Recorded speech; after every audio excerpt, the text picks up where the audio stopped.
Dieu est pour nous un refuge et un appui, un secours qui ne manque jamais dans la détresse. Frères et sœurs, amis dans le Seigneur, bonjour.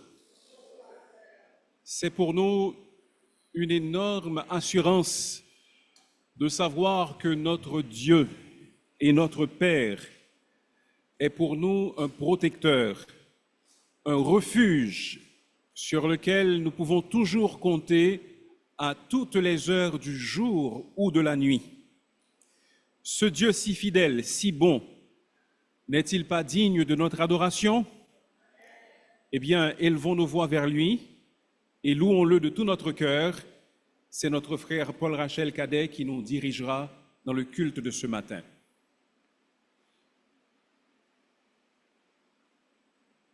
Bonjour, et pour entrer dans l'adoration, je vous invite déjà à vous mettre debout. J'en profite pour saluer ceux-là qui nous suivent sur les réseaux sociaux. Nous sommes en présence de l'Éternel. J'espère que nous aurons tous ce sentiment pour l'adorer en esprit et en vérité. Il est là avec nous ce matin. Je vous invite à chanter « Seigneur, attire mon cœur à toi ».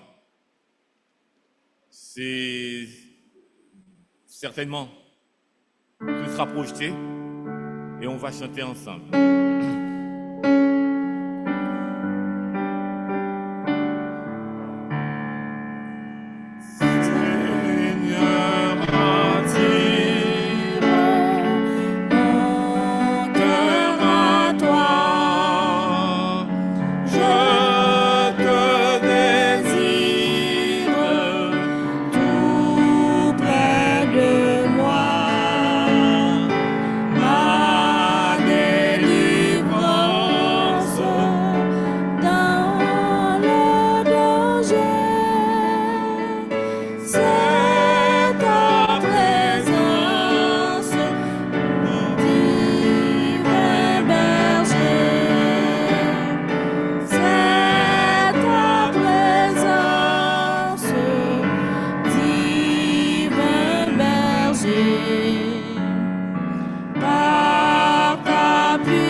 Enchaînons avec la doxologie.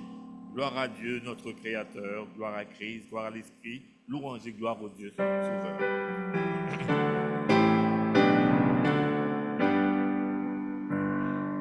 Gloire à Dieu, notre Créateur. Gloire à Christ, notre Rédempteur. Gloire à l'Esprit consolateur. Louange et gloire au Dieu Sauveur.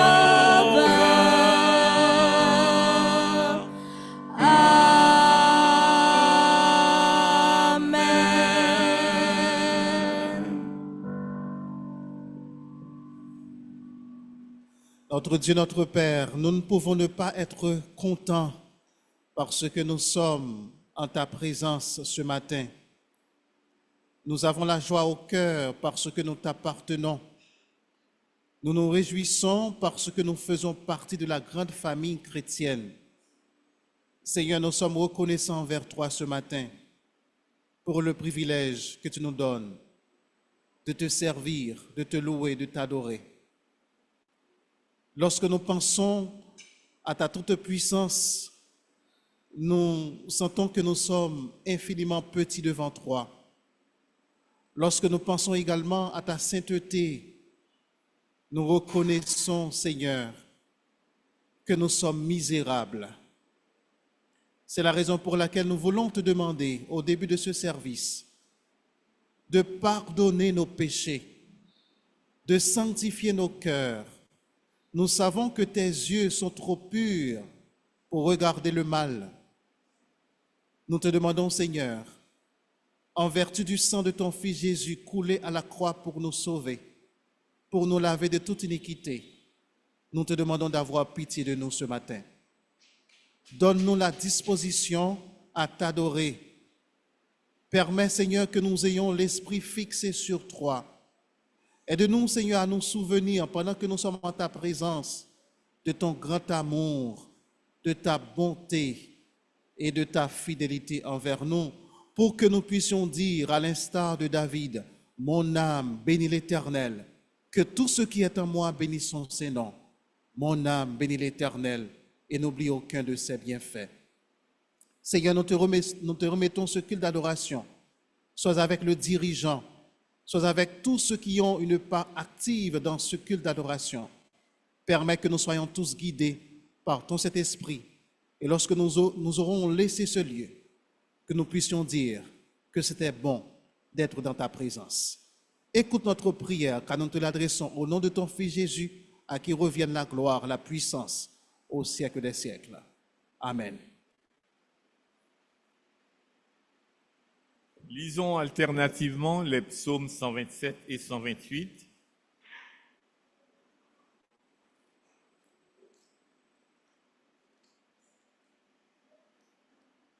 On attend la projection pour commencer.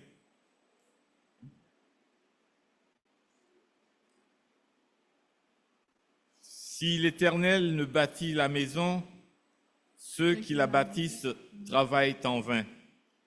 Si l'Éternel ne garde la ville, celui qui la garde veille en vain.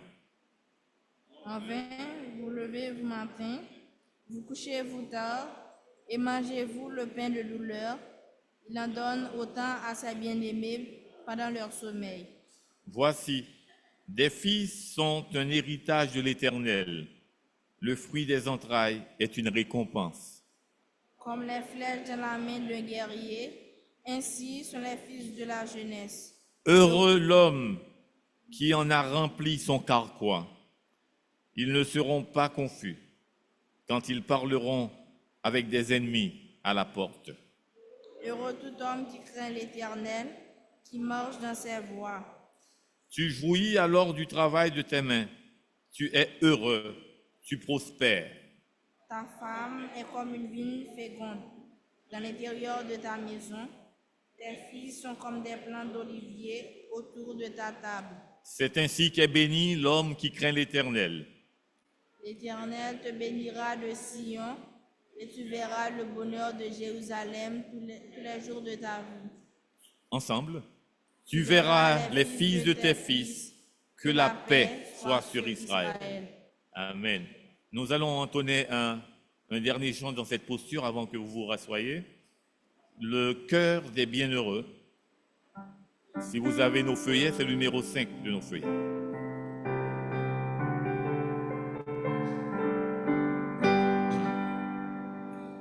Cœur des bienheureux, se laisse amener, chantez, toi. Les portes du ciel ne sont plus fermées, il revient le Fils attendu. Gloire à Dieu dans les hauts cieux, quel doux accord retentisse, que nos voix s'unissent à ces chants joyeux. Gloire à Dieu dans les hauts cieux. Éprouvez mon Fils, dit le tendre Père, en l'embrassant avec amour. D'un manteau royal couvrez sa misère, et que chante son retour. Gloire à Dieu dans les hauts cieux, quel doux accord retentisse, que nos voix s'unissent à ces chants joyeux. Gloire à Dieu dans les hauts cieux. Ô Dieu qui vous aime, debout sur le seuil, il vous fait entendre un appel suprême et vous réserve un doux accueil. Gloire à Dieu dans les hauts cieux, quel doux accord retentisse, que nos voix s'unissent à ces chants joyeux. Gloire à Dieu dans les hauts cieux. Amen. Vous pouvez vous rasseoir. Et nous chantons aux grâces merveilleuses avant les annonces. Aux grâces merveilleuses, numéro 195.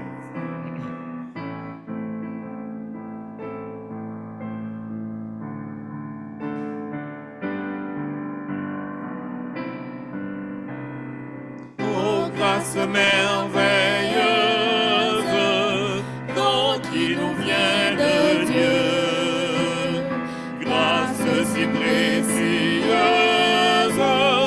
fleuve jaillit des cieux, qui donc saurait décrire sa force et sa fraîcheur, et qui donc a pu dire qu'elle est sa profondeur. Nous n'avons qu'un seul sujet de gloire, c'est ta sainte croix, divin sauveur. Et par ton sang nous marchons, ton sang nous rend plus que vainqueurs, plus touchant que l'hymne des archanges, et le chant qu'entonnent les élus. Venez chrétiens qu'éclate vos louanges, gloire à Jésus. Ô grâce qui nous donne le vrai repos du cœur et qui nous environne quand rôde le malheur.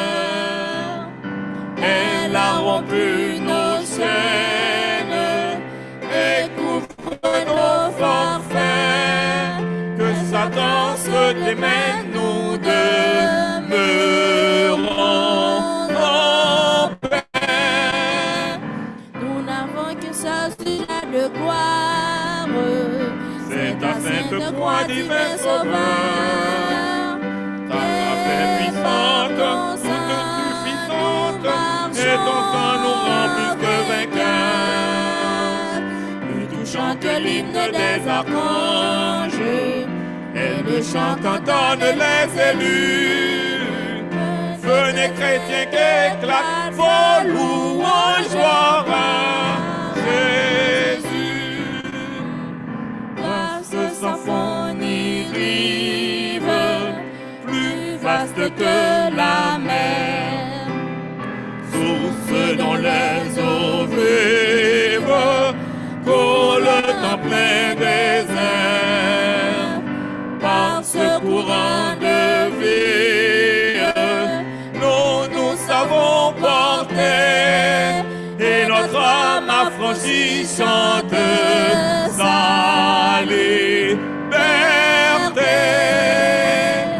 Nous n'avons que ce sujet de gloire, C'est ta sainte croix, divin sauveur, et par ton sang, nous marchons et ton sang nous rend plus que vainqueurs.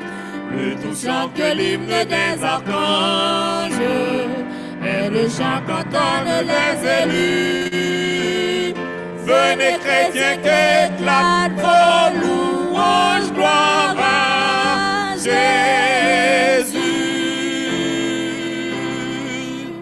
Amen.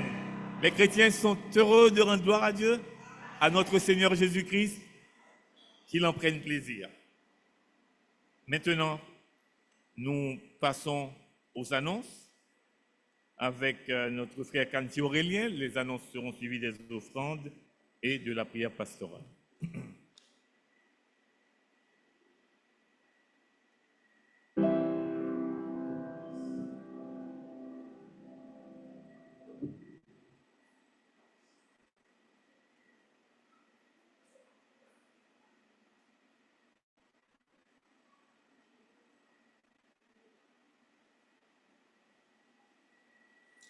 Juste avant la prière, nous aimerions vous informer que le GAS a maintenant un nouveau comité. Et je vous présente à l'instant les membres de ce comité. Ils vont se mettre debout et nous allons prier de façon spéciale pour eux. Nous avons comme nouveau président du GAS notre frère Wojnerson Lasserre, un jeune président.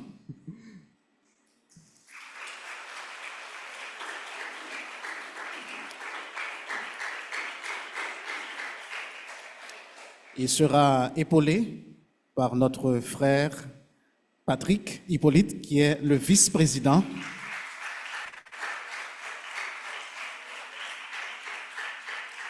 Comme secrétaire, nous avons Jean-Bernard Paul. Jean-Bernard. Trésorier, nous avons notre frère André Romines Vanginé. Comme conseiller, nous avons notre frère Jonathan Augustin. Ce sont les nouveaux membres du comité et nous voulons remercier l'ancien président du GAS qui a vraiment pris cela en main et qui a facilité cette transition en douceur que nous avons eue au sein de notre assemblée. Nous bénissons le Seigneur pour cela. Restez debout, nous allons prier pour vous. Notre Dieu, notre Père, nous avons notre cœur qui déborde de joie parce que tu es notre Dieu. Tu es le seul vrai Dieu. Tu es celui qui règne sur l'univers. Tu es le Dieu tout-puissant, le Dieu qui est fidèle en tout temps. Tu es le Dieu bon qui est riche en grâce et en miséricorde. Si nous existons, maintenant c'est grâce à toi, Seigneur. Tu es celui qui nous garde chaque jour, celui qui nous protège. Tu envoies tes anges pour nous entourer. Nous vivons dans un pays très difficile, est vrai, mais Seigneur, tu as les yeux sur chacun de tes enfants. Merci d'être soucieux de nous. Merci de nous aimer à ce point. Aide-nous également, cher Seigneur, à t'aimer en retour. Tu nous demandes dans ta parole de t'aimer de tout notre cœur, de toute notre force, de toute notre âme, de toutes nos pensées. Permets que ce soit le cas pour chacun de nous. Tu nous demandes également d'aimer nos prochains comme nous-mêmes. Aide-nous, Seigneur, à refléter l'amour dont nous sommes l'objet de ta part. Seigneur, nous voulons te prier pour notre assemblée, l'Assemblée Shalom. Nous voulons te dire merci, Seigneur, pour toutes les bénédictions que tu as déversées sur nous pendant toute notre existence. Seigneur, merci pour les différents ministères que nous avons à l'Assemblée. Et nous voulons particulièrement, en ce mois-ci où nous nous focalisons sur la famille, nous voulons te dire merci pour le ministère des mères à genoux, des mères qui ne se fatiguent pas de prier constamment pour leurs enfants. Merci pour l'existence de ce ministère. Seigneur, nous voulons aussi te prier pour l'ADAS, qui est une bénédiction parmi nous. Nous prions aussi pour le gaz. Merci pour le changement qui veut produire au sein de ce ministère. Nous avons un nouveau comité. Nous voulons te remettre ces frères, Seigneur, qui viennent prendre la responsabilité de mener au bon port ce ministère. Nous prions que tu leur accordes ta sagesse. Nous prions qu'ils soient guidés par ton Saint-Esprit. Nous prions qu'ils représentent des modèles pour les jeunes qui les regardent. Permets qu'ils soient des modèles au sein de leur famille et qu'ils puissent vraiment influencer les autres et qu'ils puissent exercer un ministère qui contribue au renforcement de notre assemblée. Que ta main, Seigneur, soit sur ce nouveau comité. Père, nous voulons aussi te prier pour toutes les familles de l'Église. Nous te demandons, Seigneur, de les fortifier. Nous prions pour les familles qui sont en difficulté. Nous te demandons, Seigneur, de toucher les cœurs des maris, les cœurs des femmes. Permets, Seigneur, qu'ils se souviennent de l'engagement qu'ils ont pris, de rester ensemble jusqu'à ce que la mort les sépare. Aide-les, Seigneur, à se souvenir que c'est un engagement sacré qu'ils ont pris devant toi et ils doivent s'y attacher jusqu'à la mort. Nous prions pour les femmes mariées qui ont des difficultés à enfanter. Nous te demandons, Seigneur, de faire un miracle. Nous te demandons d'intervenir. Tu l'avais fait pour Anne. Tu l'avais fait, Seigneur, pour Sarah. Tu l'avais fait pour Rebecca. Nous sommes certains, Seigneur, que tu peux le faire pour celles d'entre nous qui ont des difficultés à enfanter. Seigneur, nous voulons aussi te prier pour les femmes enceintes parmi nous. Nous te demandons de les accompagner, Seigneur, et de permettre à ce qu'elles aient une bonne couche. Nous te prions, Dieu d'amour, pour les enfants qui grandissent parmi nous. Permets que ces enfants soient protégés de toute mauvaise influence. Nous te remettons nos jeunes. Garde-les, Seigneur, et permets qu'ils fassent de bons choix dans la vie.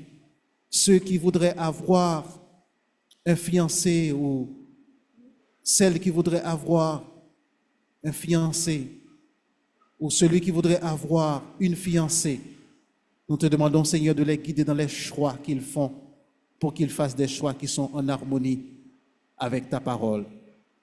Seigneur, nous voulons en cet instant te prier pour notre pays, notre cher Haïti. Nous te demandons, Seigneur, d'avoir pitié de nous. Nous prions pour ceux qui sont accédés au pouvoir. Nous te demandons de leur accorder ta sagesse. Permets, Seigneur, qu'ils prennent des décisions qui contribuent à l'avancement de notre pays. Nous te demandons, Seigneur, nous qui sommes les chrétiens, aide-nous à continuer à exercer notre influence au sein de cette nation. Tu nous mets ici, c'est parce que tu voudrais, Seigneur, que nous influencions notre communauté. Aide-nous, Seigneur, à être conscients de notre responsabilité en tant que sel, en tant que lumière. Père, garde chacun de nous ici présents. Tu connais nos problèmes, tu connais nos difficultés. Aide-nous, Seigneur, à rester attachés à toi, peu importe la circonstance dans laquelle nous nous trouvons. Dans quelques instants, nous allons écouter ta parole, Seigneur. Nous prions que tu accompagnes encore une fois notre pasteur Jean-Maxime Pierre, qui va nous communiquer ce message. Et permets, Seigneur, les mots qu'il utilise viennent directement de toi et que notre âme soit édifiée. Bénis l'offrande que nous avons recueillie et permets qu'elle soit utilisée pour l'avancement de ton œuvre. Que ton nom soit béni parmi nous ce matin. Nous t'adressons notre prière, non en force de nos mérites, mais au nom de ton Fils Jésus, lui qui vit et qui règne au siècle des siècles. Amen.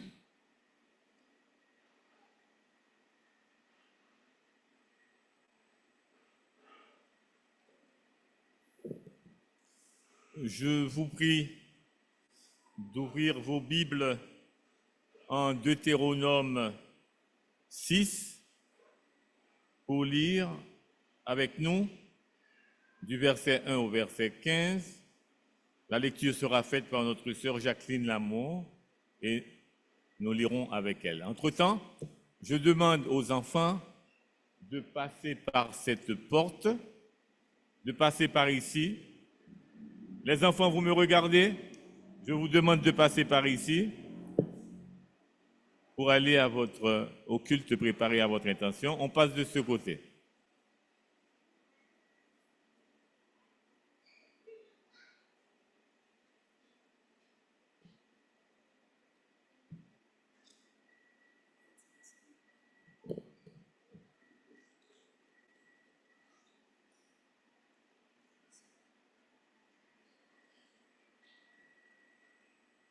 Deutéronome chapitre 6, verset 1er jusqu'au verset 15.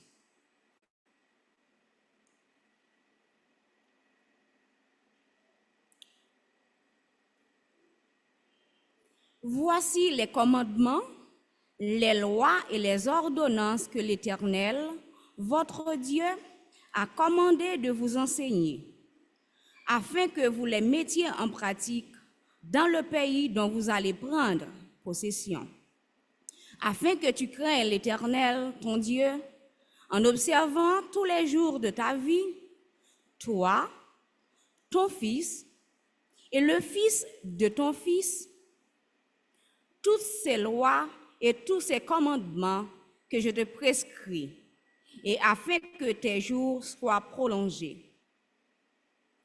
Tu les écouteras donc, Israël, et tu auras soin de les mettre en pratique, afin que tu sois heureux et que vous multipliez beaucoup, comme te l'a dit l'Éternel, le Dieu de tes pères, en te promettant un pays où coule le lait et le miel. Écoute, Israël, l'Éternel, notre Dieu, est le seul Éternel. Tu aimeras l'Éternel, ton Dieu, de tout ton cœur, de toute ton âme, de toute ta force. Et ces commandements que je te donne aujourd'hui seront dans ton cœur. Tu les inculqueras à tes enfants et tu en parleras quand tu seras dans ta maison, quand tu iras en voyage, quand tu te coucheras et quand tu te lèveras. Tu les liras comme un signe sur tes mains, et ils seront comme des frontaux entre tes yeux. Tu les écriras sur les poteaux de ta maison et sur tes portes. L'Éternel, ton Dieu, te fera entrer dans le pays qu'il a juré à tes pères, à Abraham, à Isaac et à Jacob de te donner.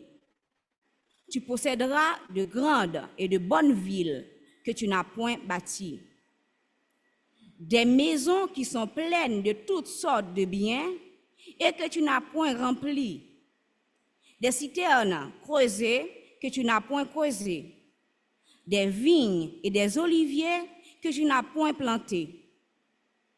Lorsque tu mangeras et te rassasieras, garde-toi d'oublier l'Éternel qui t'a fait sortir du pays d'Égypte, de la maison de servitude. Tu craindras l'Éternel, ton Dieu, tu le serviras et tu jureras par son nom. Vous n'irez point après d'autres dieux, d'entre les dieux des peuples qui sont autour de vous, car l'Éternel, ton Dieu, est un Dieu jaloux au milieu de toi. La colère de l'Éternel, ton Dieu, s'enflammerait contre toi et il t'exterminerait de dessus de la terre. Parole du Seigneur.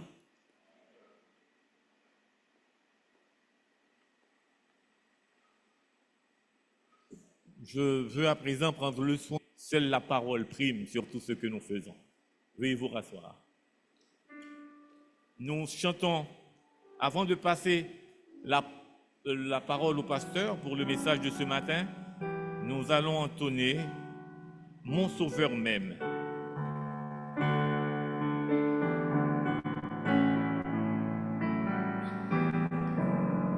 On se met debout pour ce chant, justement.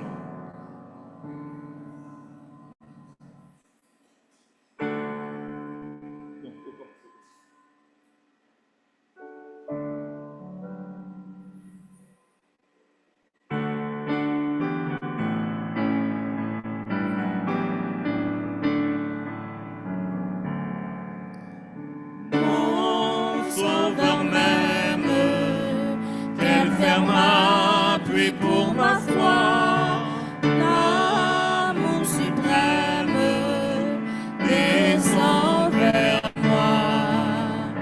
Je viens sur la terre, vivre un homme de douleur, voyant ma misère, il ouvre son cœur. Jésus, Jésus, qui peut sonder ton amour? Jésus, Jésus, je t'aime en retour.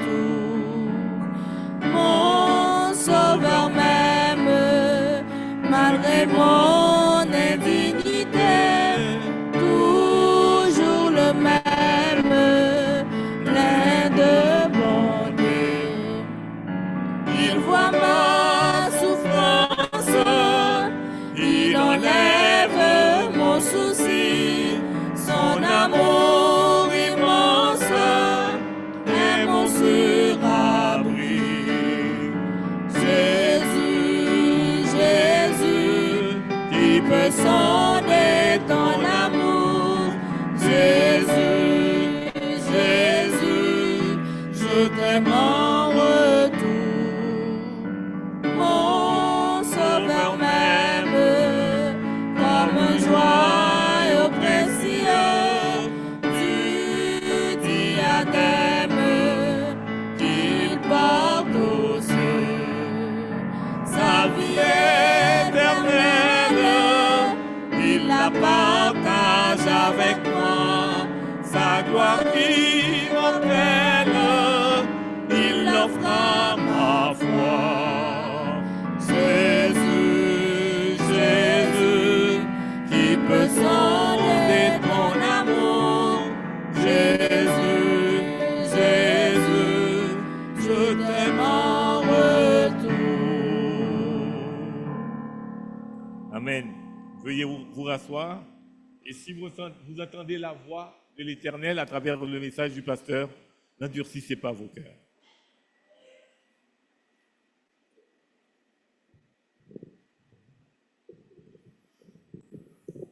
Bonjour une fois de plus, frères et sœurs. Je vous invite à ouvrir vos Bibles ce matin dans l'Ancien Testament, plus particulièrement dans le livre de Josué, où nous serons au chapitre 24. Josué, chapitre 24. Mais avant que nous fassions la lecture de ce matin, j'aimerais faire quelques annonces, quelques rappels. D'abord, je veux souhaiter la bienvenue au frère Napoléon. C'est un ancien de l'IBEL, Institut biblique d'été pour leaders laïcs. Donc c'est une joie de t'avoir avec nous ce matin. Alors l'IBEL, c'est une institution qui fonctionnait en été au Quai Jacmel dans le sud-est, mais la dernière fois que nous nous sommes réunis, c'était en 2019. Nous n'avons pas pu nous réunir par la suite à cause des difficultés que vous connaissez dans le pays, l'insécurité, Covid, etc. Donc, c'est une joie de le revoir. Nous annonçons aux étudiants du CEFAS qu'une rencontre spéciale est prévue vendredi à 4h. CEFAS, c'est le centre de formation de l'Assemblée Shalom. Donc, étudiants du CEFAS, vous êtes convoqués à 4h vendredi après-midi pour une rencontre spéciale. À 5h, ce vendredi également, une série de rencontres se tiendra c'est à l'intention des candidats au baptême et des membres du comité seront là pour interviewer les candidats au baptême. Cependant, si d'autres membres de l'Assemblée veulent participer à ces interviews, nous serions très heureux de vous accueillir et de vous avoir avec nous pour poser des questions également et participer à ces entretiens avec les candidats au baptême ce vendredi à partir de 5 heures. Je rappelle également qu'une réunion ordinaire des membres est prévue pour dimanche prochain, 9 juin, Dieu voulant, après le culte du dimanche. Donc, préparez-vous à cela et disposez-vous également à participer pleinement à ce culte, à cette rencontre, dimanche prochain. Nous rappelons que dimanche dernier, à l'occasion de la fête des mères, une activité nouvelle a été lancée, c'est le club des mamans. Et ce club est à l'intention des mères qui ont des enfants jeunes de moins de 10 ans. Si vous êtes intéressé, vous pouvez voir Fabienne Denis. D'accord? Fabienne, tu peux nous faire signe? Que Fabienne est derrière. Ne perdez pas cette opportunité, vous, jeunes mères, parce que vous aurez l'opportunité d'apprendre les choses utiles pour vous, pour votre ou vos enfants. Donc, n'oubliez pas cela. Vous n'êtes pas obligé d'être membre pour faire partie de ce club. Maintenant, tournons nos Bibles dans Josué, chapitre 24, et nous lirons du verset 14 jusqu'au verset 24. Josué 14 à 24. Maintenant, craignez l'Éternel et servez-le avec intégrité et fidélité. Faites disparaître les dieux qu'ont servis vos pères de l'autre côté du fleuve et en Égypte, et servez l'Éternel. Et si vous ne trouvez pas bon de servir l'Éternel, choisissez aujourd'hui qui vous voulez servir. Ou les dieux que servaient vos pères au-delà du fleuve, ou les dieux des Amoréens dans le pays desquels vous habitez.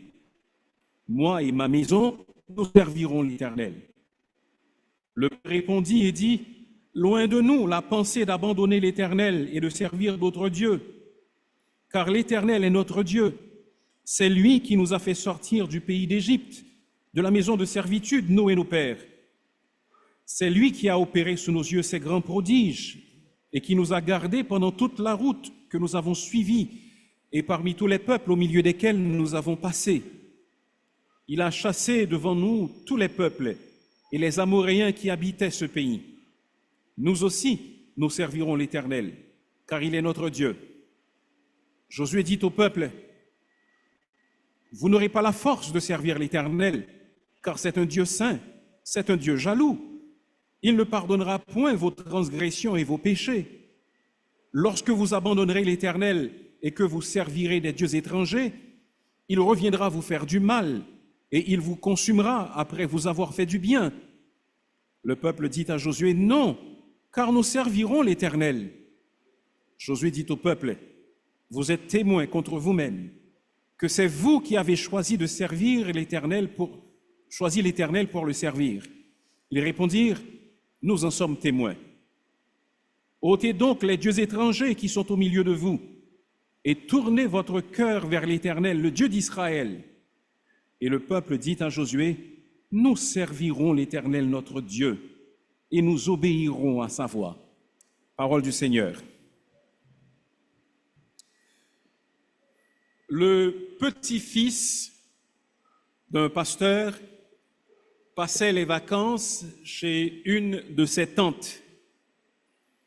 Comme à l'accoutumée, la famille s'était réunie pour le culte familial. Et alors, on a commencé à lire l'Écriture et à parler du Seigneur Jésus. Alors, cet enfant a posé une question simple, mais qui a révélé également son ignorance spirituelle énorme. Il a posé la question, est-ce que Jésus, c'est un gentil garçon ou un mauvais garçon? Petit-fils de pasteur, il n'avait jamais entendu ses parents biologiques parler une seule fois du Seigneur Jésus. C'est chez sa tante qu'il en entendit parler pour la première fois. Vous savez, des hommes importants dans la Bible ont eu une descendance qui n'ont pas suivi le Seigneur. C'est quelque chose qui arrive, par exemple, les fils de Samuel, qui était un juge et qui était un prophète en Israël, ne suivirent pas le chemin de leur père, selon 1 Samuel chapitre 8, versets 2 et 3. Et tous, si nous ne faisons pas attention, même si aujourd'hui nous connaissons le Seigneur, la prochaine génération risque d'oublier l'Éternel. La prochaine génération risque toujours d'abandonner l'Éternel. Et c'est pour cela que nous devons faire attention.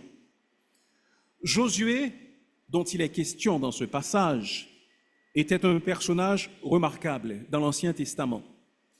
Il était le seul, avec Caleb, que Dieu n'ait pas exterminé des 12 espions que Moïse avait envoyés pour explorer la terre promise. Josué succéda à Moïse en tant que dirigeant du peuple d'Israël, et c'est lui qui assura l'entrée du peuple d'Israël dans la terre promise. Grand général, il mena une campagne victorieuse contre les peuples qu'Israël devait déloger de la terre promise. Et parvenu à la fin de sa vie, Josué voulait renouveler l'alliance de Dieu avec le peuple d'Israël, parce que quand le peuple sortait d'Égypte, Dieu avait conclu une alliance avec son peuple au mont Sinaï. Et maintenant que le peuple allait prendre pleinement possession de la terre promise et jouir de toutes les promesses que Dieu avait faites, Josué voulait s'assurer que cette alliance serait renouvelée, que le peuple se souviendrait de ses obligations et de ses devoirs envers Dieu. Et c'est ainsi qu'il adresse les propos que nous venons de lire et qu'il y a en quelque sorte cet échange, ce dialogue entre Josué et le peuple d'Israël quelque temps avant sa mort. Ce passage devrait nous faire comprendre, chers amis, que les chefs de famille qui sont consacrés à Dieu sont des remparts contre l'abandon de Dieu. Si nous voulons nous assurer que nos enfants, la prochaine génération ou celle d'après, n'abandonnera pas Dieu, alors nous devons nous assurer qu'en tant que chefs de famille, hommes ou femmes, car il y a des femmes seules qui dirigent leur famille, qui dirigent leur foyer, nous devons nous assurer que nous sommes consacrés à Dieu et nous devons être une véritable muraille de protection pour notre famille. Et ceci, nous le voyons dans les propos de Josué, en Josué au chapitre 24 que nous avons lu ce matin. Le message de Josué est encore valable pour nous 34 siècles plus tard. Et les mots de Josué, si nous voulions les exprimer en quelques exhortations, pourraient justement se résumer à 3 recommandations aux chefs de famille. Vous vous souvenez que de la fête des mères jusqu'à la fête des pères, nous observons ce que nous appelons ici à l'Assemblée Shalom Baptiste Fondamentale le mois de la famille. Alors, pensez-y en ces termes. Les chefs de famille consacrés sont les protections que Dieu a placées autour de la génération présente pour qu'elle n'abandonne pas Dieu, pour qu'elle n'oublie pas Dieu. Comment donc faire pour que nos enfants, nos petits-enfants et même nos arrière-petits-enfants n'abandonnent pas Dieu et n'oublient pas l'Éternel? Premier conseil, première recommandation que nous adresserait Josué s'il était présent avec nous ce matin: servez Dieu avec sincérité. Servez Dieu avec votre famille avec sincérité.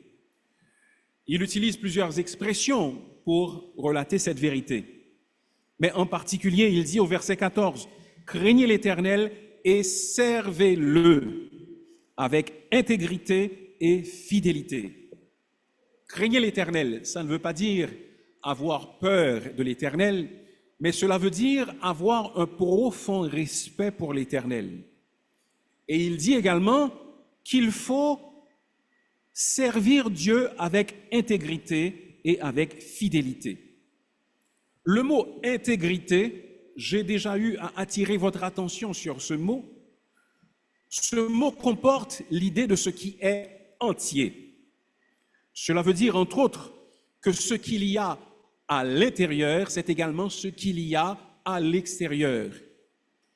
Il faut servir Dieu en vérité, pas seulement avec une façade, mais également dans notre cœur. Nous devons désirer servir le Seigneur. Pour illustrer le concept de l'intégrité, on peut considérer deux fruits. Si vous prenez par exemple une tomate et que vous coupez la tomate, vous allez vous rendre compte que la tomate a une couleur uniforme. À l'extérieur, elle est rouge et à l'intérieur, elle est rouge. Cependant, si vous prenez un melon d'eau et que vous tranchiez ce melon d'eau, vous allez vous rendre compte que si la peau est verte, la chair est rougeâtre. Eh bien, nous ne devons pas être comme des melons d'eau, mais nous devons être comme des tomates. Nous devons servir le Seigneur avec intégrité et avec vérité. Tout chef de famille est appelé à demander, à inviter sa famille à servir Dieu avec intégrité et avec vérité. Malheureusement, certains d'entre nous, ici présents ce matin, servent Dieu non avec intégrité, non en vérité, mais par tradition. Certains d'entre nous, particulièrement ceux qui sont nés d'une famille dite, entre guillemets, protestante, certains d'entre nous sont présents ou disent servir Dieu parce que c'est ce qu'ils savent, parce que c'est ce que leurs parents leur ont montré.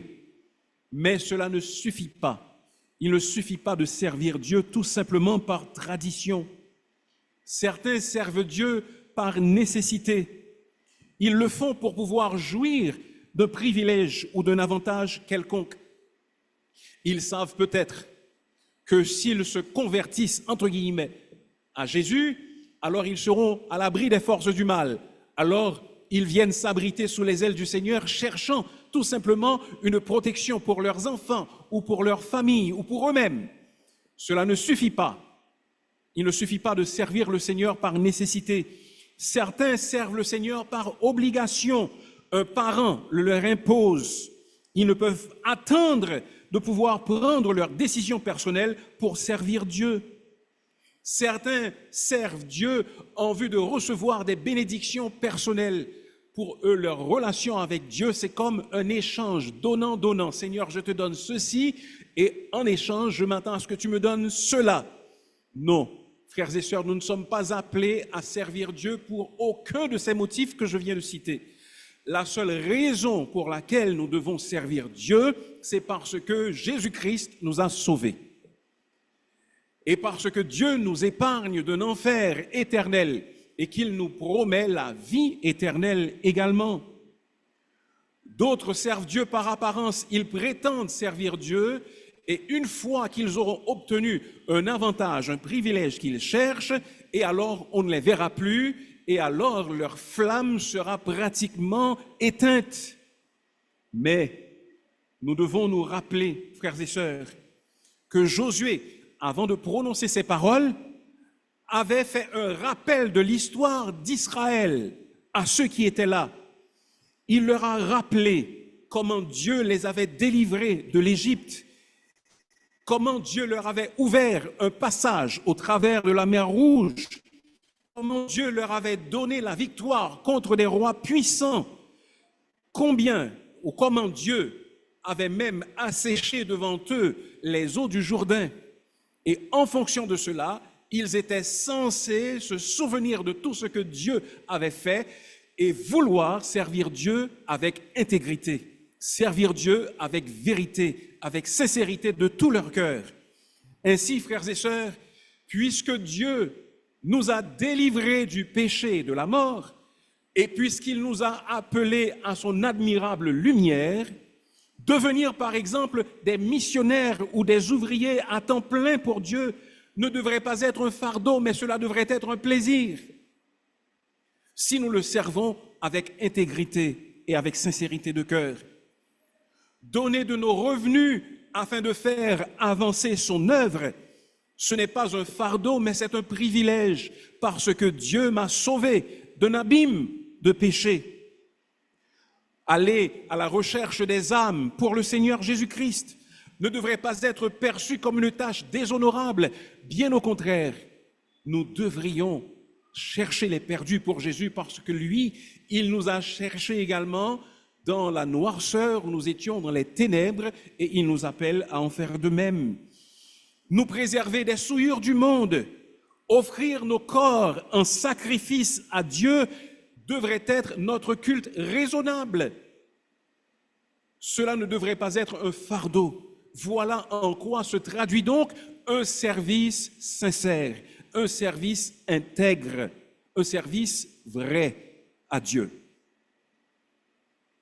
Nous donc, qui sommes responsables de famille, nous qui sommes appelés à le devenir, nous devons apprendre à nos familles à servir Dieu avec sincérité. Que ce ne soit pas une façade, que ce ne soit pas par imposition, mais que ce soit volontairement et de tout notre cœur.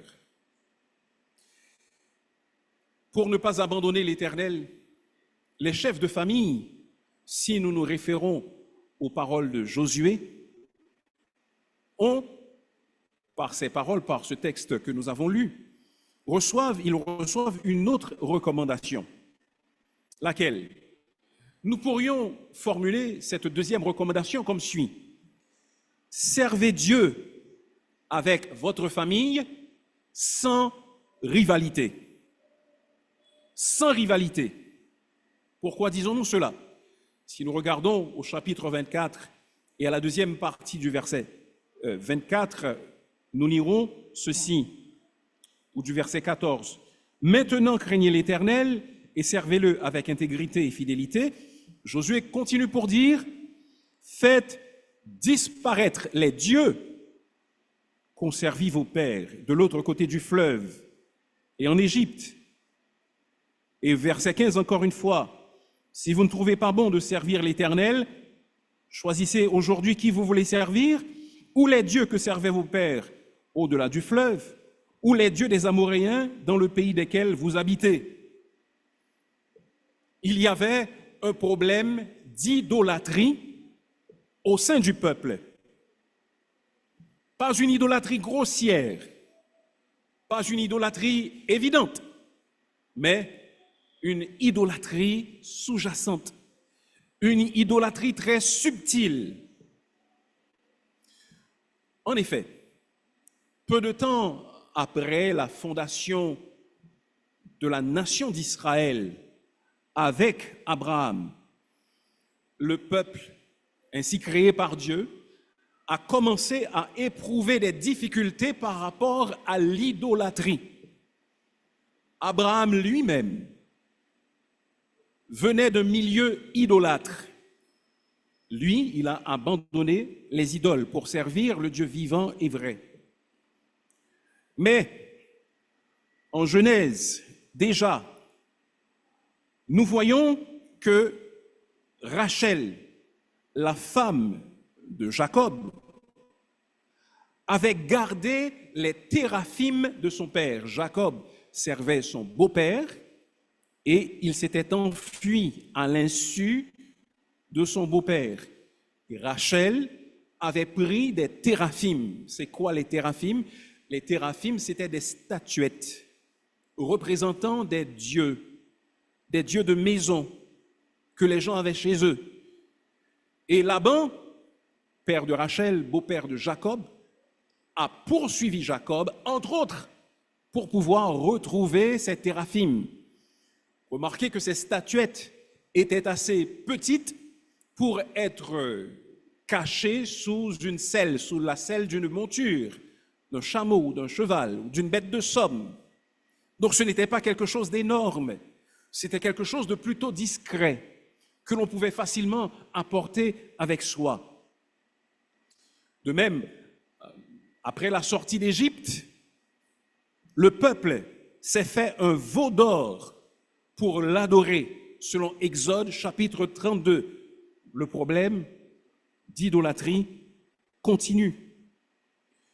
Et maintenant, rendu dans la terre promise, le peuple était déjà, encore une fois, tenté d'adorer ou de s'approprier les dieux des Amoréens, c'est-à-dire les dieux des populations qui étaient établies avant que le peuple d'Israël en prenne possession, et de peuples qui étaient encore là et qui n'avaient pas encore été délogés.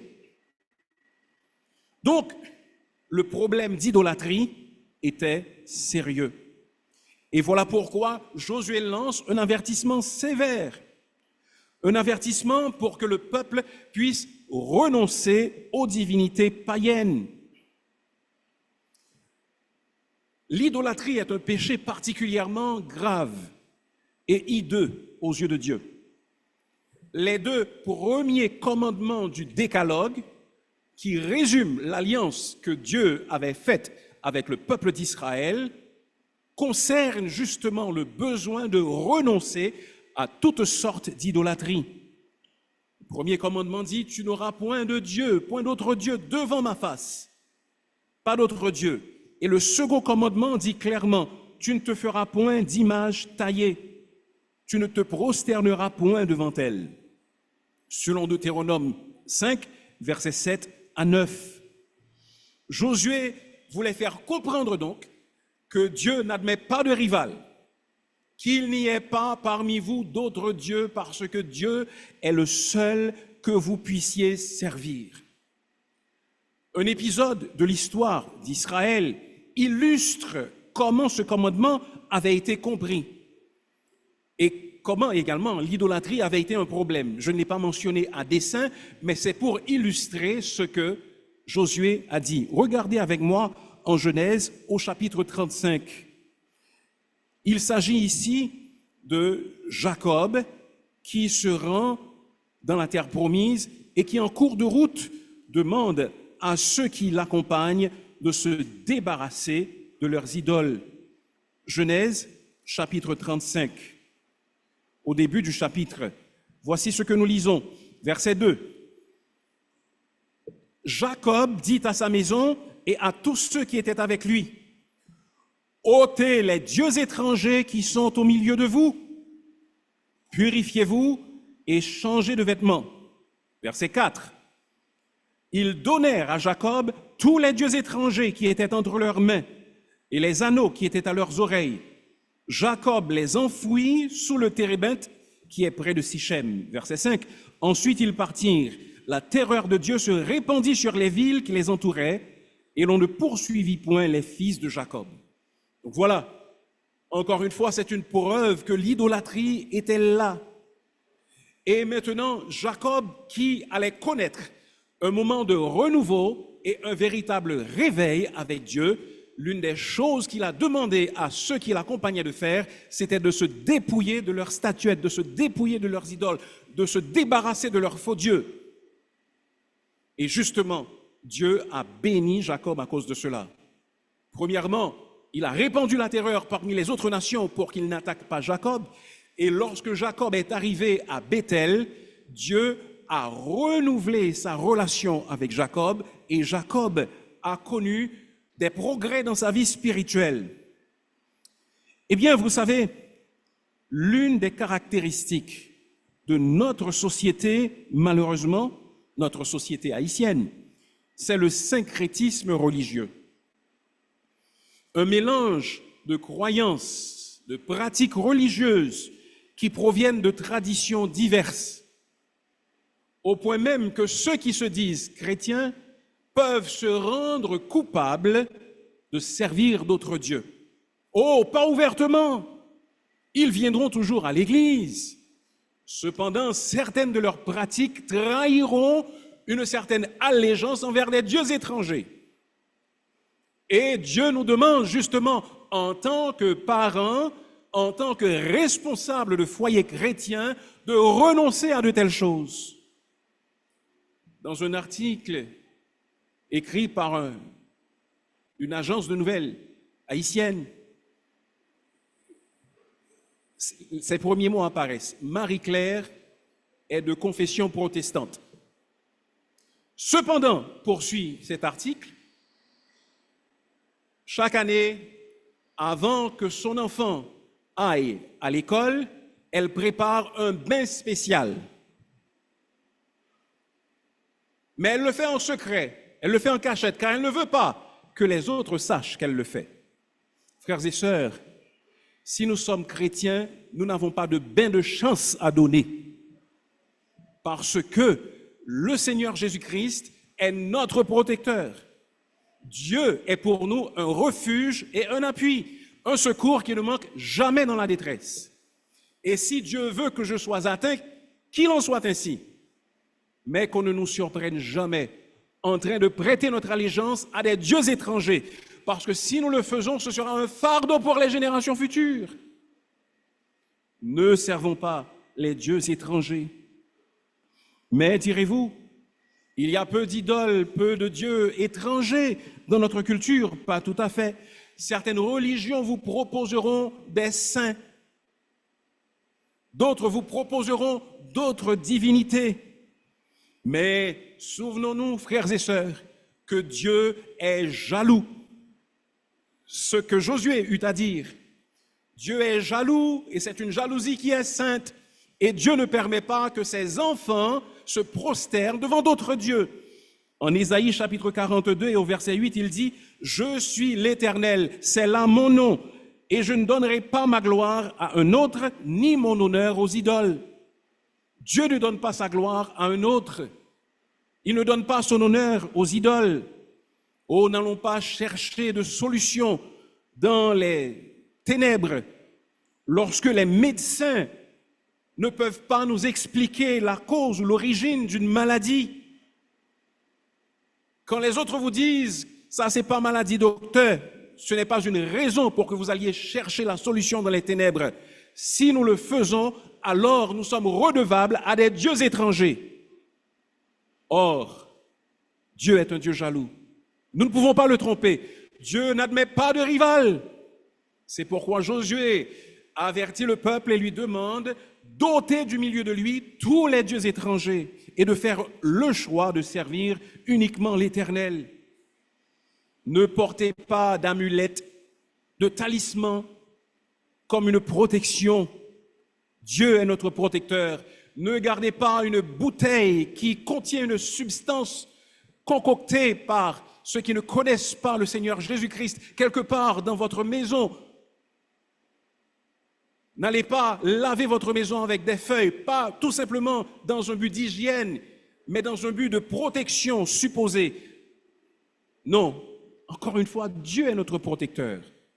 Et c'est seulement devant lui que nous devons plier les genoux. N'ayez pas recours à des simples, comme nous les appelons, c'est-à-dire des paroles et des gestes qui ont une portée spirituelle, parce que ces choses nous éloignent du vrai Dieu. Pas question de jeter des gouttes d'eau devant sa porte ou des gouttes d'autres liquides, soi-disant pour recevoir une protection. Toutes ces choses nous éloignent de Dieu. Oh, les Israélites, comme je l'ai dit, n'avaient pas de grosses idoles, comme le veau d'or, ou bien comme plus tard dans le royaume d'Israël, où Jéroboam avait érigé des veaux, mais dans leur cœur, ils pensaient qu'ils pouvaient toujours avoir recours à d'autres dieux, qu'ils pouvaient encore les servir. Non.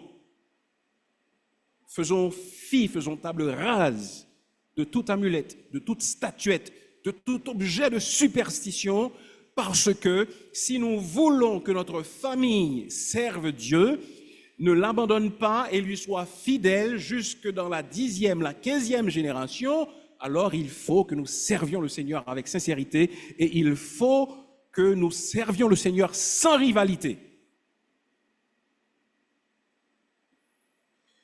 Ce n'est pas tout ce que Josué dit au peuple en guise de recommandation pour qu'il reste fidèle à Dieu et pour qu'il n'abandonne pas Dieu. Il fait savoir, en troisième lieu, que les chefs de famille doivent servir Dieu même sans communauté. Même si vous êtes seul à le faire, servez-le quand même. Et ceci, nous le trouvons dans ces paroles célèbres de Josué chapitre 24 et le verset 15. Choisissez aujourd'hui qui vous voulez servir, moi et ma maison, nous servirons l'Éternel. Josué présente ici la résolution qu'il a prise par rapport à sa famille. Choisissez, vous, qui vous voulez servir.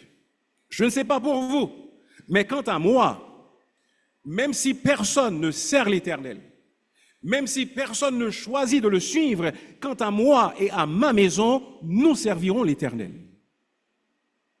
C'est pourquoi nous disons que même s'il n'y a personne d'autre qui vous incite à servir l'Éternel, vous devez le servir quand même. Même quand tout le monde abandonnerait Dieu, alors vous êtes appelés à le servir quand même. Un jeune homme, il y a de cela des siècles, du nom de James Taylor, avait mené une vie mondaine. Il s'était opposé même à un réveil qui avait balayé son quartier, un réveil spirituel qui avait lieu dans son quartier. Il s'était opposé à cela. Le matin de son mariage, il se réveilla avec les mots de Josué 24, 15 à l'esprit, le matin de son mariage. Moi et ma maison, nous servirons l'Éternel. Auparavant, dans sa jeunesse, il avait mémorisé ce verset.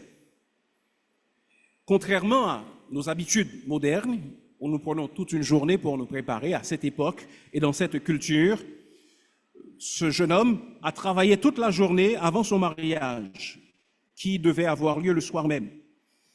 Et pendant qu'il vaquait à ses activités de la journée, le Saint-Esprit a utilisé ces paroles pour le convaincre. Et pendant cette journée-là, il a décidé de mettre sa foi au Seigneur Jésus-Christ.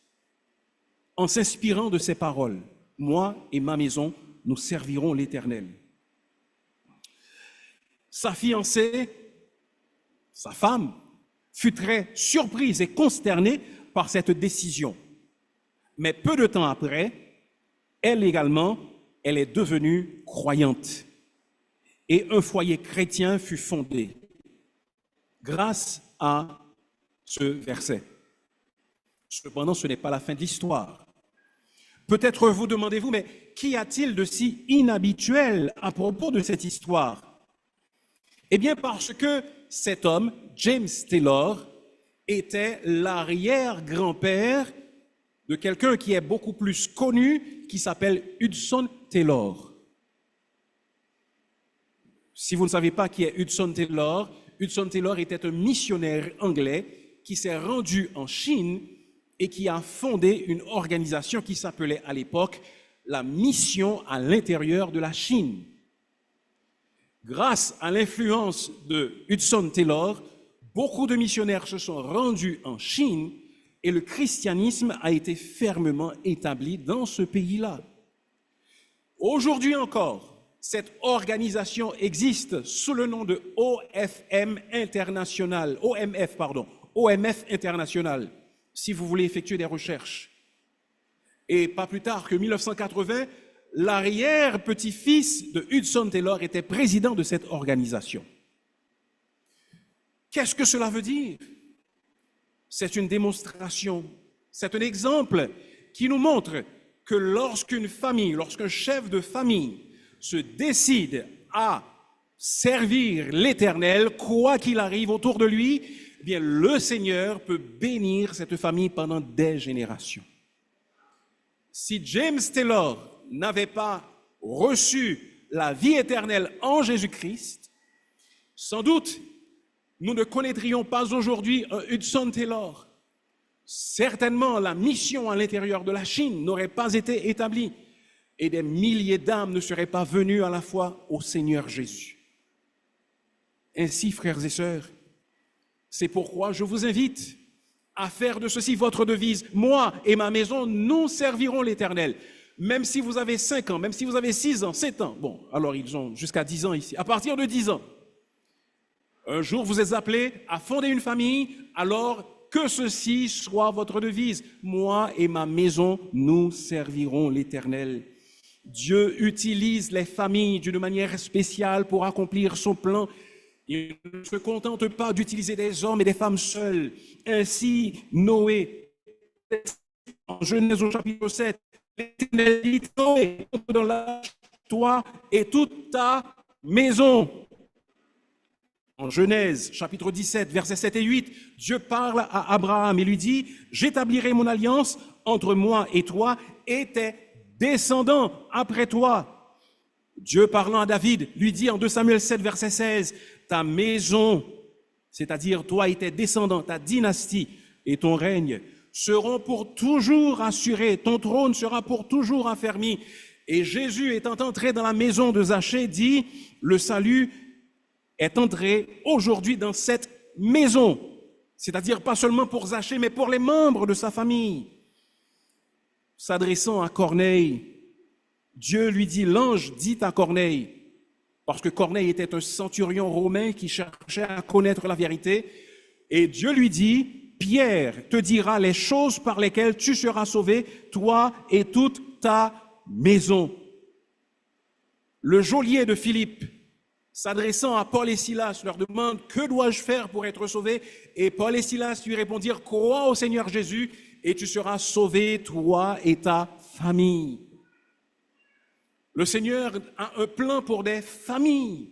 Ainsi, nous devons dire, moi et ma maison, nous servirons l'Éternel. Il ne suffit pas de dire, moi seulement, je servirai l'Éternel. Mais il faut que ma maison et moi, nous servions l'Éternel. Certains d'entre nous ont des enfants ou petits-enfants. Nous sommes parents ou grands-parents qui avons eu ou qui avons reçu l'héritage chrétien. Nous sommes nés de parents chrétiens. N'est-ce pas merveilleux? N'est-ce pas merveilleux d'être né dans une famille chrétienne? Et vous qui n'avez pas eu ce privilège, vous savez également ce que cela veut dire. Que de n'avoir pas grandi au sein d'une famille chrétienne, que d'avoir vu des péchés scandaleux quand vous étiez jeune, que d'avoir entendu des propos malsains quand vous étiez adolescent, que peut-être un père, une mère aimant ne vous ont pas montré le chemin de la justice. Vous savez ce que cela veut dire. Par contre, ceux d'entre nous qui ont grandi dans des familles chrétiennes, nous savons quel bien cela nous a fait. Ne voudrions-nous pas en faire de même pour nos enfants et nos petits-enfants? C'est pourquoi nous devons dire, moi et ma maison, nous servirons l'Éternel. Peu importe ce que votre famille pense, peu importe la décision que prennent vos frères et sœurs biologiques, vous choisissez de servir l'Éternel avec votre maison. Peut-être que vous n'avez pas été un bon exemple jusqu'ici, père, mère de famille. Cependant, vous pouvez commencer à être ce bon exemple aujourd'hui. Si vous avez été un père qui ne pourvoit pas aux besoins de ses enfants, alors, à partir d'aujourd'hui, prenez vos responsabilités en main pour que vous soyez ce modèle que vos fils ont besoin de voir en vous. Si vous avez été une mère aux mœurs relâchées, alors commencez à donner l'exemple de la piété. Confessez vos manquements. Organisez une petite réunion de famille et dites, j'ai été fautif, je n'ai pas été le père, je n'ai pas été la mère que j'aurais dû être. Mais par la grâce de Dieu, je vais essayer de mieux me comporter. Vos enfants comprendront cela. Le chemin ne sera pas facile. Cependant, comme on le dit, un voyage de 1000 kilomètres commence par un premier pas. Alors, faisons le premier pas. Même si nous sommes en retard, même si nous avons été fautifs, mais prenons le premier pas et disons à partir d'aujourd'hui, moi et ma maison, nous servirons l'Éternel. Instaurez le culte de famille. Envoyez vos enfants à de bonnes écoles et universités chrétiennes dans la mesure du possible. Parce que lorsque les enfants reçoivent une éducation chrétienne, cela fait toute une différence. Certains d'entre vous pensent que si vous les envoyez à l'université dans un pays étranger, que tout ira bien. Non!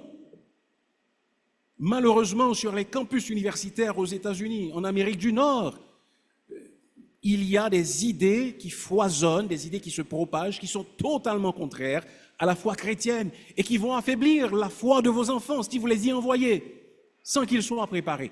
Certains peuvent résister, mais beaucoup ne le pourront pas. C'est pourquoi une éducation chrétienne de qualité, si vous pouvez la leur accorder, est de loin préférable.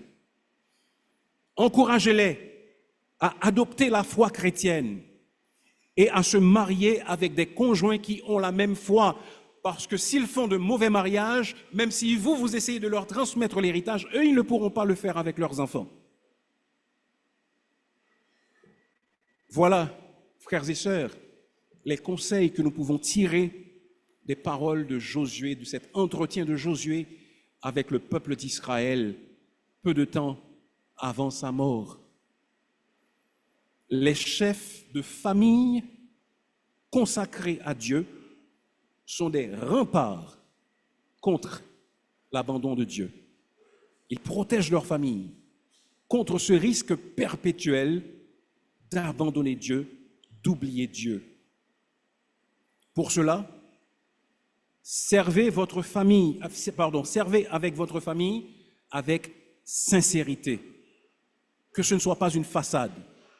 Servez Dieu sans rivalité. Servez Dieu même sans communauté. Si personne n'est d'accord avec vous, faites-le quand même, parce que ce sera la bonne décision. Malheureusement, en Juges, chapitre 2, les versets 7 et 10, nous lisons ce qui suit. Le peuple servit l'Éternel pendant toute la vie de Josué et pendant toute la vie des anciens qui survécurent à Josué et qui avaient vu toutes les grandes choses que l'Éternel avait faites en faveur d'Israël. Toute cette génération fut recueillie auprès de ses pères et il s'éleva après elle une autre génération qui ne connaissait point l'Éternel, ni ce qu'il avait fait en faveur d'Israël.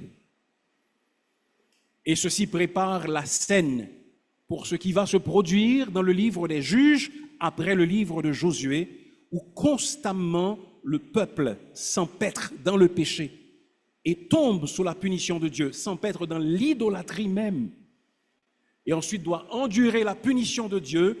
Et quand le peuple se repentait, alors Dieu lui accordait la liberté et le restaurait. C'est un cycle perpétuel qui se répète dans le livre des Juges. Pour nous aujourd'hui, il ne doit pas en être ainsi. Il ne faut pas que nos enfants servent l'Éternel seulement pendant que nous sommes vivants. Cela doit aller plus loin que cela. Un hôtel, une auberge au Japon, appelé le Nishiyama Onsen Keiyunkan. C'est difficile, oui. Cette auberge détient le record de Guinness du plus ancien établissement thermal du monde. C'est un hôtel où l'on peut se baigner dans des eaux chaudes, des eaux qui proviennent des environs. Cet hôtel a été fondé en 705 après Jésus-Christ.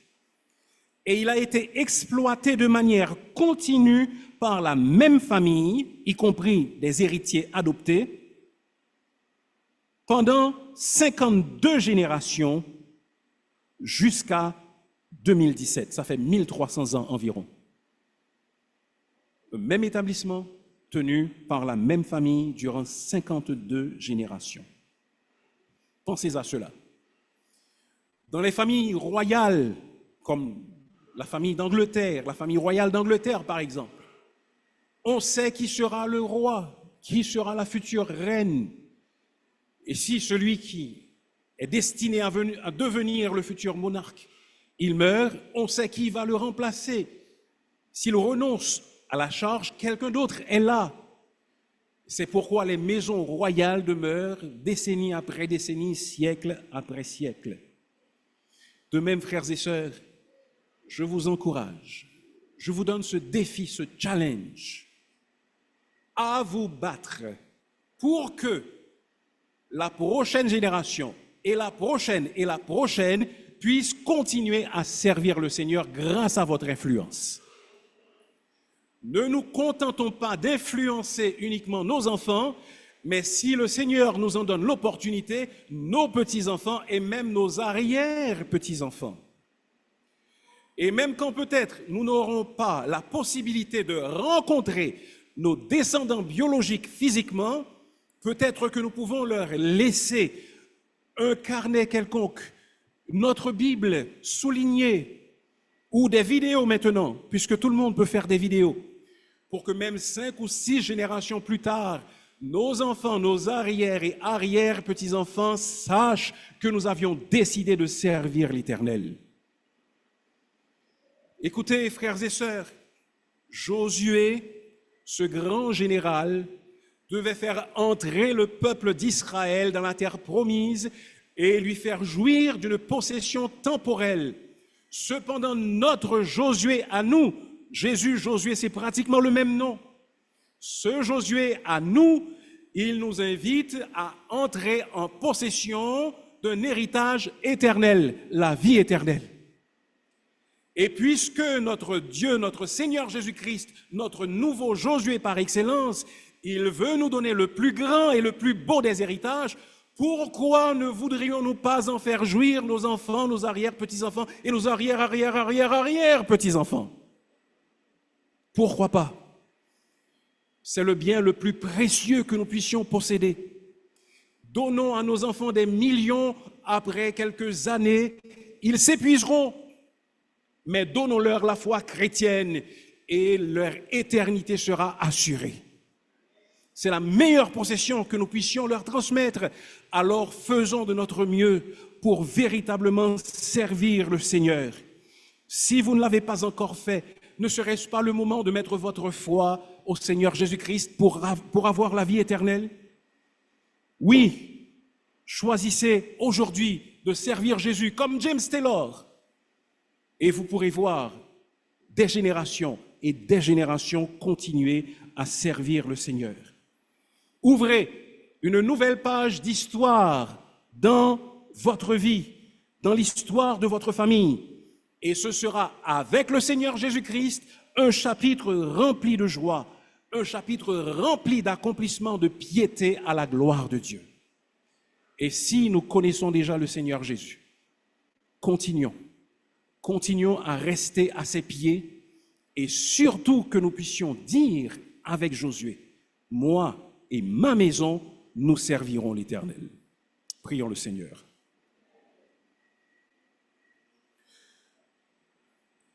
Notre Père, nous te rendons grâce pour le don merveilleux de la vie éternelle que tu nous accordes. Merci pour ces héros de la foi chrétienne qui nous ont laissé un bon témoignage. Merci pour ces hommes et femmes de l'Ancien Testament également qui ont tracé pour nous le chemin à suivre dont Josué, dont nous avons lu les paroles aujourd'hui.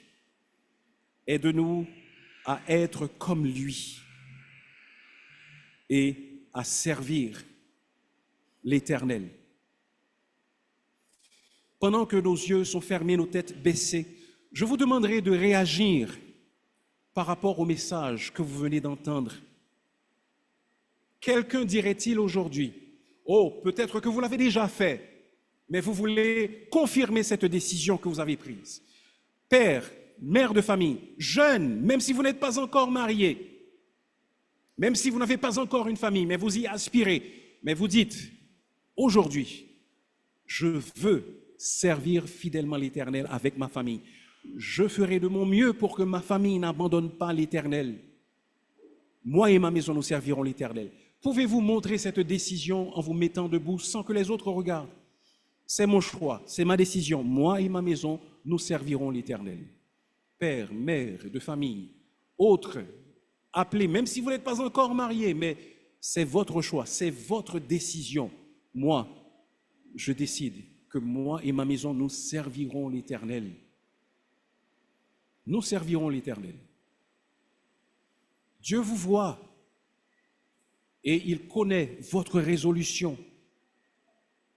Moi et ma maison, nous servirons l'Éternel. C'est mon choix, à partir d'aujourd'hui, où je renouvelle ce choix devant Dieu. Moi et ma maison, nous servirons l'Éternel. Il n'y aura pas de rival dans notre maison. Nous ne le servirons pas par intérêt, mais nous le servirons avec intégrité. Nous le servirons même si les autres ne le font pas. Seigneur, voici ces personnes qui se sont mises debout. Nous prions que tu écoutes leurs prières et que tu vois le désir de leur cœur et que tu les soutiennes et que tu les aides à garder cette résolution pour la plus grande gloire de ton nom.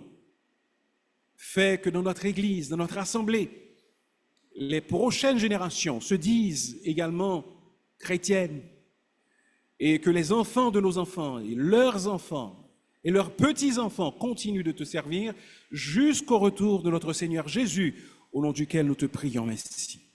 Amen. L'Assemblée est priée de se mettre debout pour notre chant final.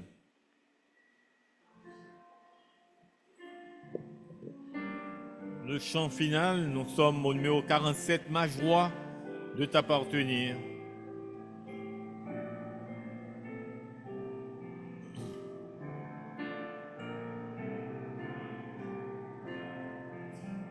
C'est vers toi que je me tourne, je veux marcher dans tes voies, j'élève mes mains pour te rencontrer, mon cœur désire te chanter, pour bénir et célébrer ton Saint-Nom, car tu es fidèle et bon.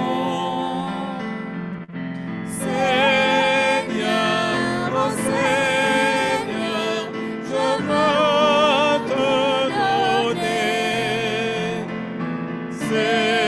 Seigneur, oh Seigneur, ma vie à jamais. Je contemple ta gloire,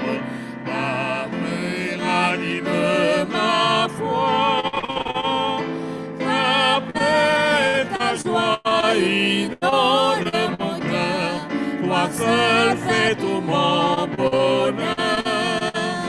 Je veux proclamer que tu es celui qui chaque jour nous bénit. Seigneur, oh Seigneur, je veux partager. Seigneur, oh Seigneur, ton Éternité. Amen. Recevons à présent la bénédiction. Que l'Éternel nous bénisse et nous garde. Que l'Éternel fasse luire sa face sur nous et qu'il nous accorde sa grâce. Que l'Éternel tourne sa face vers nous et qu'il nous donne la paix. Amen.